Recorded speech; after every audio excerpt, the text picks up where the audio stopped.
अस्सलाम वालेकुम स्टूडेंट्स, मेरा नाम इनाम काजी है और आज की इस वीडियो में हम एक और पोएम की रीडिंग विद एक्सप्लेनेशन करेंगे। आज हम जिस पोएम की रीडिंग करने जा रहे हैं उसका टाइटल है डोंट क्विट।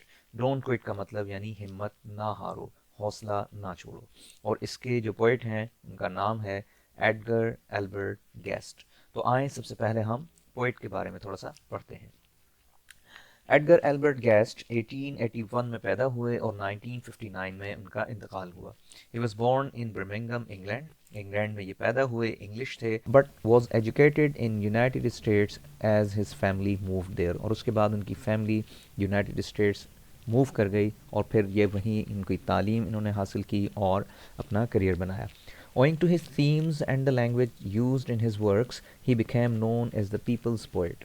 यानी आवाम का शायर या अवामी शायर इनको कहा गया। किस वजह से कि जो थीम्स यानी मौज़ूआत इन्होंने अपनी पोइट्री का हिस्सा बनाए और जो एक लैंग्वेज इन्होंने यूज़ की यानी सादा आम लोगों की ज़ुबान इन्होंने अपनी पोइट्री में इस्तेमाल की, इसकी वजह से इनको पीपल्स पोइट कहा जाता है।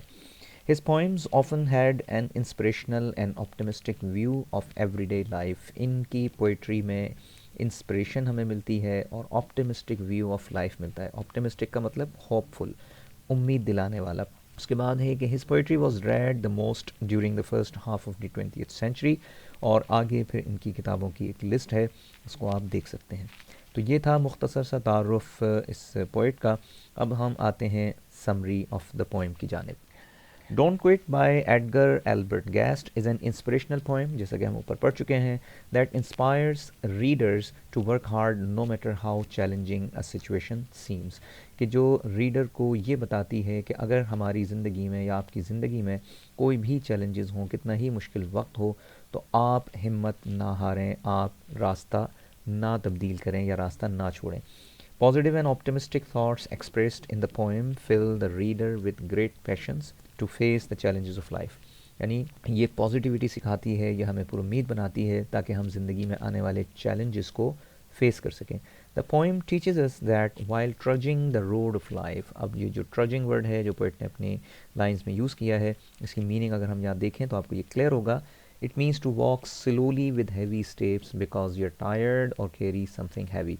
अब यहाँ जो वर्ड यूज़ किया है इसकी जगह वॉकिंग भी हो सकता था, मूविंग भी हो सकता था, लेकिन ट्रॉजिंग एक ख़ास किस्म का इमेज हमारे जहन में बनाता है। और वो क्या है कि जब इंसान रास्ता तय कर रहा होता है मंजिल की जानिब बढ़ने के लिए, अपने मकसद की जानिब बढ़ने के लिए, तो उसको मुश्किलात आती हैं और मुश्किलात वाला रास्ता इंसान आसानी से उस पर नहीं चल पाता। उस पर चलना ऐसे है जैसे कोई वज़न इंसान ने उठा रखा हो। तो दुश्वारी के साथ चलने को ट्रजिंग जो है कहा जाता है, इसीलिए पोइट ने इस वर्ड को यहाँ यूज़ किया है।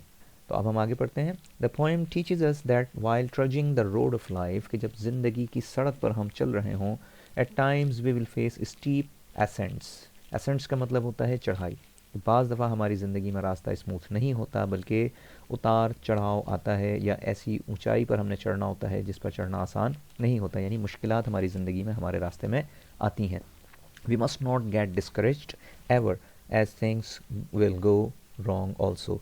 यानी हमारी ज़िंदगी में जो मामलात हैं, हमारी ज़िंदगी में जो हालात व वाक़यात हैं, उनमें ख़राबी, उनमें गड़बड़, उनमें मुश्किलात भी आ सकती हैं। तो लिहाजा हमें डिस्करेज नहीं होना चाहिए।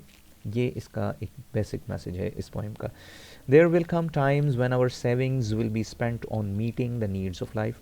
कि ऐसा हो सकता है कि हमारी ज़िंदगी में ख़र्चे ज़्यादा हों और उन ख़र्चों को पूरा करने के लिए हमारे पास पैसे कम हों, या यूँ कहें कि हमारे पास चैलेंजेस ज़्यादा हों और हमारे पास वसाइल कम हों। ये मुश्किलात भी आ सकती हैं। There might come times when our challenges will be more than our resources. यानी हमारे पास रिसोर्सेज कम हों और हमारे पास मसाइल ज़्यादा हों, हमारे गिर्द चैलेंजेस ज़्यादा हों, ये भी हो सकता है। We may have to feel sorrow also, कि हम कभी कभी दुखी भी हो जाएंगे, हम कभी कभी गम में भी मुब्तला हो जाएंगे। We may feel that this will never end, और हमें ये मायूसी होने लगेगी कि ये जो कुछ हो रहा है ये कभी भी ख़त्म नहीं होगा, हमेशा ऐसे ही चलता रहेगा। तो पोइट ने बेसिकली उन तमाम मुश्किलात, परेशानियों या चैलेंजेस का जिक्र किया है कि ये सब इंसान की ज़िंदगी में आ सकते हैं, क्योंकि ये ज़िंदगी का हिस्सा होते हैं। कहीं ना कहीं इंसान परेशानियों और चैलेंजेस का सामना करता है। At such times we should take a short break, but never ever quit making efforts to come out of our troubles. तो कहता है कि ऐसे में मुश्किलात हों, परेशानियां हों, मायूसी हो, तो आप ब्रेक ले लें, यानी ठहर जाएं, वक्फा कर लें, रुक जाएं, लेकिन अपने रास्ते पर चलने की जो कोशिश है उसको तर्क ना करें, ताकि आप अपनी मुश्किलात से निकल पाएँ। और poet says life is quite unpredictable and strange, कि ज़िंदगी जो है वो बहुत स्ट्रेंज है, अनप्रडिक्टेबल है, यकीन से नहीं कह सकते कि आगे क्या होना है, तो लिहाजा ज़िंदगी में उतार चढ़ाव आते रहते हैं, उसके लिए तैयार रहना ज़रूरी है। Quitting means we will never ever win, कि अगर हम छोड़ जाते हैं अपनी राह को तो हम कभी भी फिर जीत नहीं पाएंगे। जीतने का यहाँ मतलब है अपना मकसद हासिल नहीं कर पाएंगे। The poet urges us, urges का मतलब हमें ये जोर देता है, to keep holding on. Hold on का मतलब ठहरे रहना, कायम रहना, खड़े रहना। वो कहता है कि आप होल्ड ऑन करें, खड़े रहें, कायम रहें, रास्ता ना छोड़ें। If we keep trying we may win any time, कि अगर हम कोशिश जारी रखें तो हम कभी भी जीत सकते हैं, या जीत हमारे नसीब में आ सकती है। Success is nothing but moving on from one failure to another without getting upset. कामयाबी असल में है क्या, कि अगर नाकामी आ जाए तो नाकामी के बावजूद आगे बढ़ते जाएं बग़ैर अपसेट हुए, तो एक दिन वो नाकामियाँ ही हमें कामयाबी की जानिब ले जाएंगी, यानी हम कोशिश जारी अगर रखें।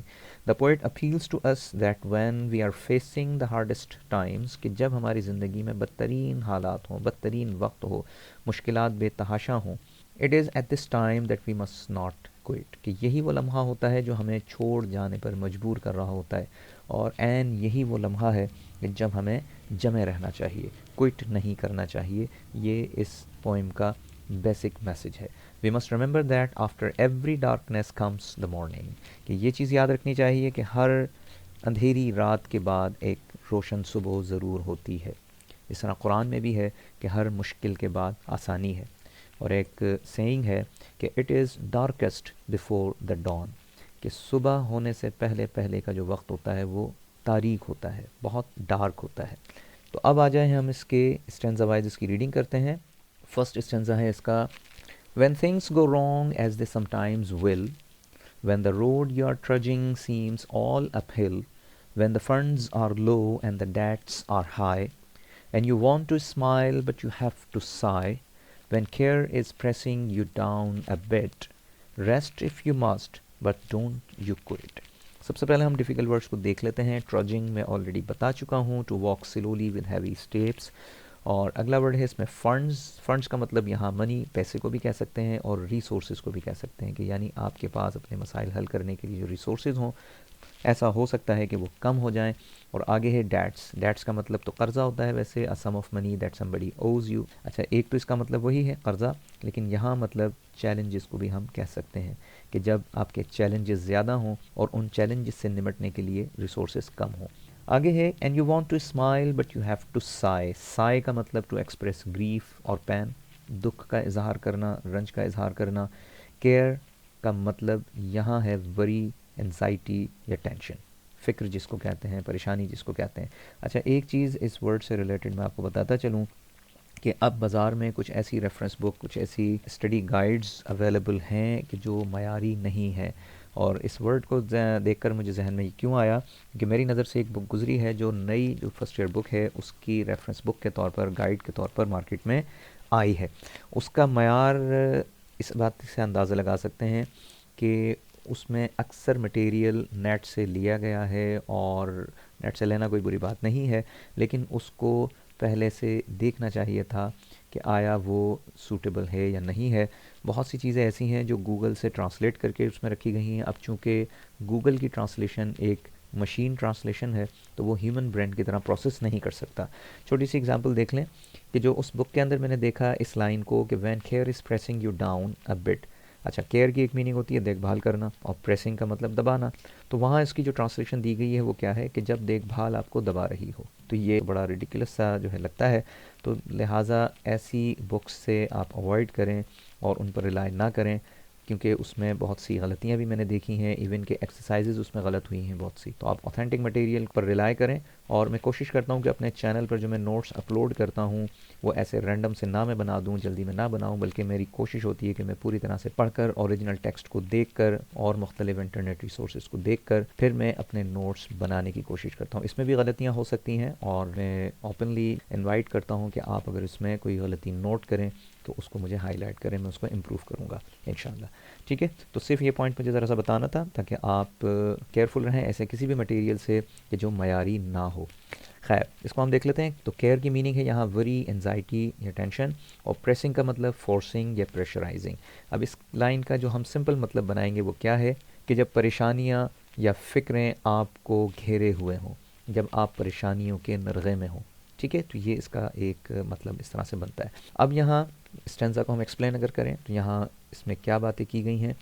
ये कहते हैं कि in these lines the poet gives examples of situations that we may have to face. मुख्तलिफ उन्होंने सिचुएशंस बताई हैं। ऐसा हो सकता है कि मामलात गड़बड़ हो जाएं, ऐसा हो सकता है जो कि अक्सर होगा या हो सकता है, यहाँ उसने कहा ना कि एज दे समटाइम्स विल, कि ये ज़िंदगी का हिस्सा होती हैं चीज़ें। और when the road you are trudging seems all uphill, कि जब जिस रास्ते पर आप चल रहे हों वो दुशवार लगे, वो ऐसे लगे जिस तरह पहाड़ पर चढ़ना।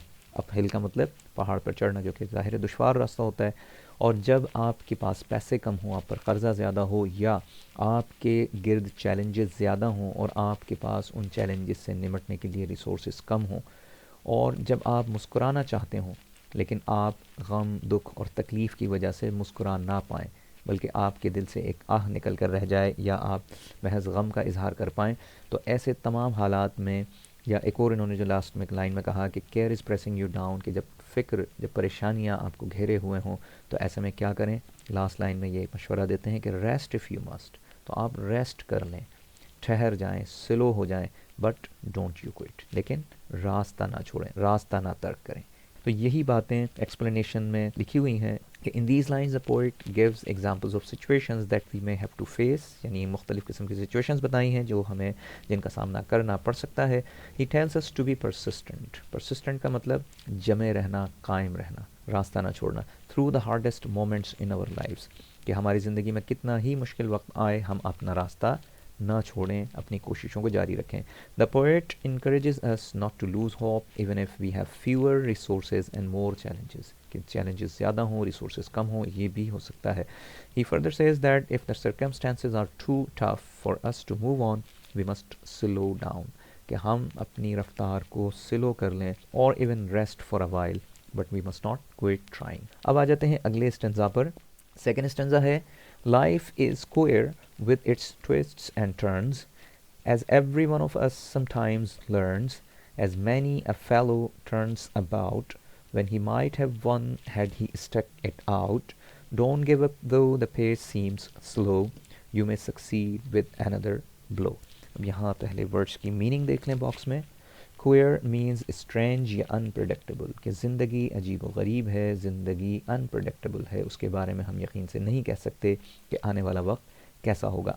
उसके बाद है ट्विस्ट एंड टर्न्स, जिसका मतलब वैसे तो मोड़ होता है, लेकिन यहाँ क्या सेंस होगा, कॉम्प्लेक्सिटीज़। कॉम्प्लेक्सिटीज़ का मतलब पेचीदगियाँ, उलझने, यानी लाजमी नहीं है कि रास्ता ज़िंदगी का स्मूथ हो, उसमें ट्विस्ट्स एंड टर्न्स आते हैं, अनप्रडिक्टेबल इवेंट्स हो जाते हैं, यानी वो वाक़यात हो जाते हैं जो हम जिनकी तवक्का नहीं कर रहे होते हैं। फिर उसके बाद ये जो थर्ड लाइन है, इसमें एक करेक्शन भी है, अपनी बुक्स में कीजिएगा। जो ओरिजिनल पोएम है उसके अंदर वर्ड है फेलो, जबकि हमें जो बुक में दिया है उसमें जो वर्ड दे दिया है वो है फेलियर। तो ये एक बहुत बड़ी मिस्टेक है, यहाँ पर ओरिजिनल टेक्स्ट में है वर्ड फेलो, क्योंकि इसका सेंस भी फेलो के साथ ही बन रहा है। वहाँ जो लाइन है वो मुझे कंफ्यूज कर रही थी, क्योंकि यहाँ जो इन्होंने वर्ब दिया है उसकी मीनिंग कुछ और थी, और फेलियर का जो वर्ड था वहाँ वो बिल्कुल उसका सेंस नहीं बना रहा था। तो मैंने जब इसको सर्च किया, ओरिजिनल टेक्स्ट को देखा, ओरिजिनल पोएम को देखा, तो वहाँ ये मिस्टेक मुझे पता चली। तो आप लोग भी करेक्शन कर दीजिएगा। अब इसको हम आगे पढ़ लेते हैं इसकी मीनिंग के साथ कि लाइफ इज़ स्क्वायर, लाइफ अजीब व गरीब है, लाइफ अनप्रडिक्टेबल है, जिसमें मुख्तलिफ़ किस्म के अचानक मोड़ आ जाते हैं। मोड़ का मतलब अचानक मुख्तलिफ़ किस्म की परेशानियाँ इंसान को दरपेश हो जाती हैं, मुख्तलिफ़ चैलेंजेस उसके सामने आ जाते हैं। As every one of us sometimes learn, और हम ये चीज़ें अपनी ज़िंदगी में एक्सपीरियंस करते हैं। लर्न का मतलब सीखना भी होता है, लर्न का मतलब नई चीज़ पता चलना, नई चीज़ का एक्सपीरियंस करना। तो जैसे जैसे इंसान ज़िंदगी में आगे बढ़ता है उसको नए नए एक्सपीरियंसेस, नए नए तजुर्बात होते हैं। And many a fellow turns about, और बहुत से लोग ऐसे हैं जो ऐसे मुश्किलात और चैलेंजेस को देखकर पलट जाते हैं अपने रास्ते से, अपने मकसद को हासिल करने के रास्ते से पलट जाते हैं। टर्न्स अबाउट का मतलब तब्दील कर देना अपनी राह को, जैसे यहाँ मीनिंग भी दी हुई है, change direction, leave the path, रास्ता छोड़ जाना। फिर आगे है कि when he might have won, कि अब जब वो शख्स जीत सकता था, यानी ये उस रास्ता छोड़ जाने वाले के बारे में कह रहे हैं कि वो शख्स जीत सकता था, उसके चांसेस थे जीतने के। Had he stuck it out, stuck out का मतलब होता है कंटिन्यू डूइंग समथिंग डिफिकल्ट, यानी कोई काम मुश्किलात के बावजूद करते रहना। तो when he might have won, कि वो शख्स जीत जाता, had he stuck it out, कि अगर वो कोशिश जारी रखता, अगर वो मुश्किलात के बावजूद अपने काम को जारी रखता तो वो जीत सकता था। किसकी बात हो रही है? जो रास्ता छोड़ जाता है मुश्किलात को देखकर। डोंट गिव अप, यहाँ पर कहता है कि रास्ता ना छोड़ें, गिव अप ना करें, हिम्मत ना हारें। दो द पेस सीम्स स्लो, कि हो सकता है आपको अपनी रफ्तार बहुत स्लो लग रही हो, आपको कोई प्रोग्रेस होती हुई नज़र ना आ रही हो, आपको कोई कामयाबी मिलती हुई नज़र ना आ रही हो, लेकिन रास्ता ना छोड़ें, अपने रास्ते पर चलते रहें। You may succeed with another blow, blow का मतलब वैसे तो हिट करना होता है, चोट मारना होता है, लेकिन यहाँ पर ट्राई करने को हम कह सकते हैं कि मुमकिन है कि आपने 10 ट्राई की हों, उसमें आपको कामयाबी ना मिली हो, तो आप हिम्मत ना हारें, आप ट्राई जारी रखें। मुमकिन है कि 11वीं ट्राई में, 11वें ब्लो में आप कामयाब हो जाएं। ये था सेकंड स्टेंजा। इसकी एक्सप्लेनेशन इसी तरह से कुछ लिखी हुई है, इसको हम पढ़ लेते हैं कि in these lines the poet tells us that the course of life is not smooth and straight. Course का मतलब रास्ता कह लीजिए, कि वो स्ट्रेट और स्मूथ नहीं होता। Everyone learns this fact when he or she steps into practical life, कि जब आप प्रैक्टिकल लाइफ में कदम रखते हैं तो ये तजुर्बात आपको सिखा देते हैं कि ज़िंदगी स्मूथ नहीं है। We may turn our failure into success if we are determined not to quit, कि अगर हम डिटर्मिन्ड हों, पुरअज़्म हों, तो हम अपनी नाकामियों को कामयाबियों में बदल सकते हैं। The poet urges us to keep holding on even if we do not see any progress, बावजूद इसके कि हमें कोई प्रोग्रेस नज़र ना आ रही हो, फिर भी हम अपना रास्ता तय करते रहें। The poet insist that if we keep trying we may win any time, कि अगर हम कोशिश जारी रखें तो हम किसी भी वक्त कामयाब हो सकते हैं। Let's now move to third stanza. Third stanza है कि often the goal is nearer than it seems. अच्छा, ये जो वर्ड है ऑफन, इसको ऑफ्टन भी पढ़ते हैं, दोनों इसके प्रोनाउंसिएशन करेक्ट है। Often the goal is nearer than it seems to a faint and faltering man, often the struggler has given up when he might have captured the victor's cup, and he learned too late when the night came down how close he was to the golden crown। यहाँ पहले words को देख लेते हैं। फेंट का मतलब unconscious होता है, बेहोश होना, लेकिन यहाँ पर मतलब हो जाएगा इसका वीक, कि कमज़ोर इंसान। अच्छा, कमज़ोर किस सेंस में? कि जो हिम्मत हारा हुआ हो, अंदर से उसकी मोटिवेशन ख़त्म अगर हो जाए तो वो एक कमज़ोर इंसान हो जाता है, फिर वो बड़े मकसद, बड़ी मुश्किल, बड़े चैलेंजेस को फेस नहीं कर सकता। तो इसलिए इसने कहा कि to a faint and faltering man, faltering का मतलब है वेवरिंग, यानी लड़खड़ाता हुआ, जिसका एक मतलब ये भी है नॉट कॉन्फिडेंट, कि जब इंसान अंदर से उसकी मोटिवेशन कम हो जाए, उसकी हिम्मत और हौसला ख़त्म हो जाए, तो वो एक कमज़ोर और एतमाद से आरी, एतमाद से खाली इंसान हो जाता है, तो उसको फॉल्टरिंग मैन यहाँ कहा गया है।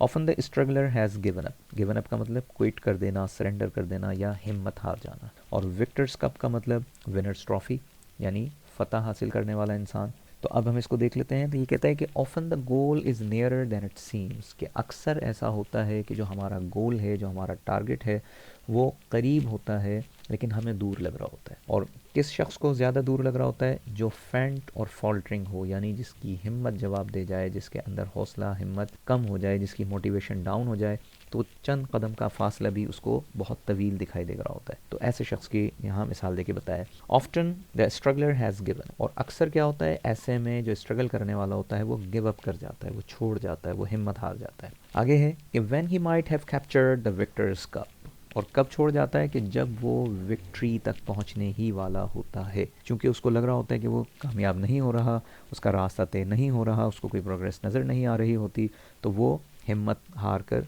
रास्ता छोड़ जाता है।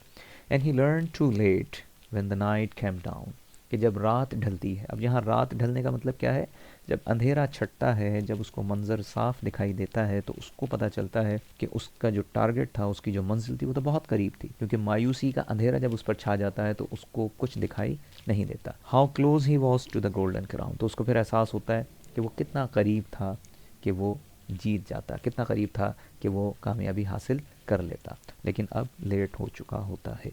यही बात एक्सप्लेनेशन में डिफरेंट वर्ड्स में बयान की गई है। The poet says that while facing difficulties we often lose hope and quit trying, कि डिफिकल्टीज हम फेस करते हुए हिम्मत हार जाते हैं और क्विट ट्राइंग यानी ट्राई करना छोड़ देते हैं। But after some time realising that our success was so close we regret the moment we decided to quit, कि जब हमें एहसास होता है कि हमारी कामयाबी कितनी करीब थी तो हम उस लम्हे पर मलामत करते हैं कि जब हमने ये फैसला किया होता है कि हम रास्ता छोड़ दें। The poet tells us to see the bigger picture in which our struggle is shrinking the distance between our success and us। तो वो कहता है कि हमें बिगर पिक्चर में देखना चाहिए कि हम जब चल रहे हैं तो कम से कम एक चीज़ हो रही है, और वो ये है कि हमारी सक्सेस यानी हमारी कामयाबी और हमारे दरमियान जो रास्ता है वो सिकुड़ता जा रहा है, वो कम होता जा रहा है। लेकिन हम चूंकि सिर्फ चंद कदम को देख रहे होते हैं, चंद कदम आगे का हम देख रहे होते हैं, तो हम मायूस हो जाते हैं। तो यहाँ हमें पोएट जो है एक उम्मीद दिलाता है कि ऐसा मुमकिन है अगर हम थोड़ी सी हिम्मत और थोड़ा सा हौसला कायम रखें। अगले स्टेंजा पर आते हैं कि success is failure turned inside out, the silver tint of cloud of doubt, and when you never can tell how close you are, it may be near when it seems afar, so stick to the fight when your hardest hit, it's when things seem worst you must not quit. इसमें पहले words देख लें। Tint का मतलब होता है shade, तो इस लाइन की मीनिंग क्या बनेगी, the silver tint of clouds of doubt. अच्छा, क्लाउड्स ऑफ डाउट का मतलब मायूसी के साए, मायूसी के बादल, कि जब इंसान पर मायूसी के बादल छा जाएं, जब इंसान के अंदर मायूसी पैदा होना शुरू हो जाए, और मायूसी किस चीज़ की, उसको लगे कि मैं जो रास्ता तय कर रहा हूँ वो बेकार हो रहा है, सब कुछ, सारी मेहनत उसकी ज़ाया हो रही है क्योंकि उसको मंजिल दिखाई नहीं दे रही होती, तो वो मायूस होना शुरू हो जाता है, उसके अंदर डाउट्स आने शुरू हो जाते हैं, शक पैदा होना शुरू हो जाता है कि शायद मुझे कभी भी मंजिल नहीं मिलेगी। और फिर आगे कहते हैं and when you never can tell how close you are, कि आपको सामने कुछ दिखाई नहीं देता हो तो आप यकीन से ना कह सकते हो कि आप कितने करीब हैं या कितने दूर हैं अपने टारगेट से। तो यानी आगे का मंजर आपको जब दिखाई ना दे रहा हो, it may be near when it seems afar, तो ये बिल्कुल मुमकिन है कि जो चीज़ आपको दूर महसूस हो रही है या आपको दूर लग रही है वो मुमकिन है कि बहुत करीब हो, क्योंकि मायूसी का अंधेरा छाया हुआ है तो हम अंधेरे की वजह से उस चीज़ को नहीं देख पा रहे हैं। और फिर आखिर में पोइट कहते हैं कि so stick to the fight. Stick का मतलब होता है स्टैंड फर्म, यानी मजबूती से खड़े रहना, कि stick to the fight when you are hardest hit. और यही सबसे खौफनाक चोट होती है, सबसे खौफनाक हमला होता है। किस चीज़ का हमला? मायूसी का। जो डाउट की बात की है पोइट ने, यही वो आखिरी वार होता है कि अगर इंसान इसको सह जाए, अगर इंसान इसके सामने खड़ा हो जाए तो क्या होगा कि वो कामयाबी को पालेगा। It's when things seem worst, और यही वो वक्त होता है जब हालात बदतरीन होते हैं, जब इंसान को तोड़ देने वाले हालात होते हैं। तो ऐसे में वो क्या करे? यू मस्ट नॉट क्विट, कि आप रास्ता ना छोड़ें, आप हिम्मत ना हारें। इसकी एक्सप्लेनेशन पढ़ लेते हैं कि in this stanza the poet enlightens us with a beautiful thought that there are seeds of success in every failure, कि हर नाकामी में कामयाबी के बीज मौजूद होते हैं। अब ये कोशिश करने वाले पर है कि वो उन बीज को किस तरह एक मजबूत और तनावर दरख्त में बदल देता है। और दरख्त किस चीज़ का? कामयाबी का। The only thing to remember is that we must keep trying. बस एक चीज़ जो बार बार यहाँ बयान करते हैं वो क्या है? कीप ट्राइंग, कोशिश जारी रखें। He says that when we are in doubt about our success we must not quit because we have no idea how close we are to our success. कि जब हमें शक होना शुरू हो जाए, जब हम मायूसी की तरफ जाने लगें, तो एक चीज़ जहन में रखें कि हमें नहीं मालूम कि हमारी मंजिल कितनी करीब है, तो लिहाजा कोशिश ना छोड़ें। We must be so determined that even the worst circumstances cannot shake our belief in success। कि हम इतने मजबूत हों जहनी तौर पर कि वर्स्ट से वर्स्ट भी, यानी बुरे से बुरे हालात भी हमारे यकीन को हमसे ना छीन सकें। और किस चीज़ का यकीन? कामयाबी का। तो ये थे इसके स्टेंजाज। अब हम इसका सेंट्रल आइडिया भी देखते हैं। और सेंट्रल आइडिया ओवरऑल वही है जो तमाम स्टेंजाज में चीज़ नज़र आ रही है, और वो क्या है कि मुश्किलात, परेशानियाँ चैलेंजेस, इन तमाम के बावजूद इंसान हिम्मत ना हारे और अपनी कोशिश को जारी रखे। अब आ जाते हैं इसकी क्रिटिकल अप्रिसिएशन के ऊपर। Critical appreciation of the poem में बेसिकली वो टेक्निकल चीज़ें होती हैं कि जैसे पोइट ने इसमें कौन सी पोइटिक डिवाइसेस यूज़ की हैं, क्या फिगर्स ऑफ स्पीच यूज़ किए हैं, और इसकी जो और दीगर टेक्निकल पहलू हैं उनको डिस्कस किया जाता है। तो आइए इसको हम पहले पढ़ लेते हैं। Don't quit by Edgar Albert Guest is a 4 stanza poem. 4 stanza हैं जैसे हमने पढ़ा। Divided into 6 lines, stanzas called sestet. कि ये 4 स्टेंजा और हर स्टेंजा जो है 6 लाइन्स का स्टेंजा है और 6 लाइन के स्टेंजा को सिस्टेड कहा जाता है। अच्छा, इन टेक्निकल चीज़ों को समझने के लिए आप मेरे चैनल पर एलिमेंट्स ऑफ पोइट्री के नाम से 3 वीडियोज़ हैं जिसमें एलिमेंट्स ऑफ पोइट्री बताई गई हैं, जिसमें फिगर्स ऑफ स्पीच और पोइटिक डिवाइसेस बताई गई हैं, types of poetry, types of stanzas बताए गए हैं। उन वीडियोस को आप ज़रूर देखें ताकि आपको क्रिटिकल अप्रिसिएशन सही तरीके से समझ आ सके। The stanzas also use consistent examples of perfect rhymes. अच्छा, इसमें राइमिंग वर्ड्स यूज़ किए हैं पोइट ने, जैसे हम देख सकते हैं will, uphill, high, Sai, bit, quit. तो विल और अपहिल ये राइम करते हैं, हाई, साई ये राइम करते हैं, बिट, क्विट ये राइम करते हैं। तो इसी बात को यहाँ बताया गया है कि परफेक्ट राइम इसमें यूज़ की गई है। The first stanza rhymes A A B B C C, ये इसकी राइमिंग पैटर्न है, यानी विल और अपहिल तो ए सेम साउंड थे। इसी तरीके से साई और हाई तो ये जो है दोनों राइम करते हैं। इसी तरीके से हिट और क्विट राइम करते हैं तो सी सी। और अगले स्टेंजा का इन्होंने बताया कि वो D D E E F F करके राइम करता है और इसी तरीके से अगले स्टेंजास को भी देखा जा सकता है। थ्रू आउट डोंट क्विट यानी पूरी डोंट क्विट पोएम में the poet makes use of several literary devices, मुख्तलिफ लिटरेरी डिवाइसेस को यूज़ करते हैं।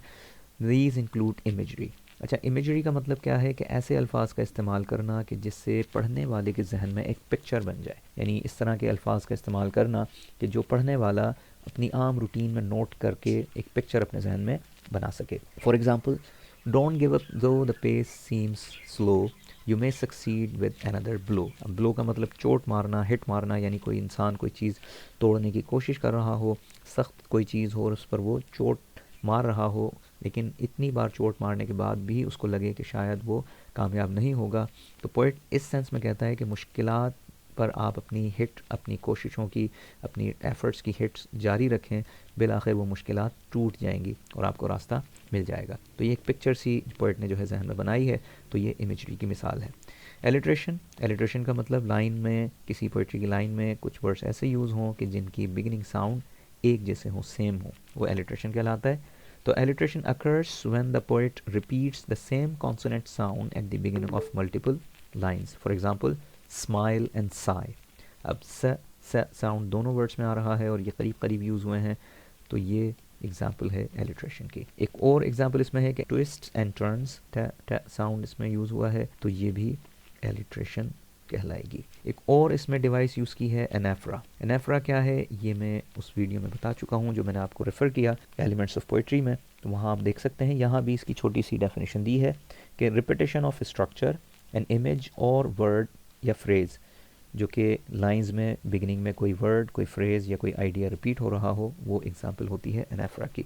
जैसे यहाँ इसमें बताया गया है कि anaphora occurs when the poet uses the word when, तो रिपीटेशन ऑफ दिस वर्ड ये जो कहलाएगा ये है एनेफ्रा। तो ये भी एक डिवाइस है और एक टेक्निक है जो पोएट्स यूज़ करते हैं। अगला इसमें जो बताया है वो है metaphor. The road you are trudging and silver tint of cloud of doubt. अब डाउट का क्लाउड, तो ये एक मेटाफर है। इसी तरह द रोड, ज़िंदगी के सफ़र को रोड कहा गया है और ज़िंदगी के सफ़र पर चलना या ज़िंदगी को गुजारने को ट्रजिंग कहा गया है। तो ये दोनों एग्जांपल्स ऑफ मेटाफर्स हैं। I hope this is clear. और इसमें ओवरऑल जो थीम है वो यही है कि मुश्किलात के बावजूद कोशिश जारी रखें, हिम्मत ना हारें, और आप हिम्मत, हौसला रखेंगे तो आपको कामयाबी ज़रूर मिलेगी। और जितने अजीम लोग हैं उनका यही तरीक़ा रहा है कि मुश्किलात, परेशानियों और चैलेंजेस के बावजूद उन्होंने हिम्मत नहीं हारी, इसीलिए वो अजीम कहलाते हैं। उम्मीद है कि आपको इसकी एक्सप्लेनेशन समझ आई होगी। अब तक के लिए इतना ही। अल्लाह हाफ़िज़।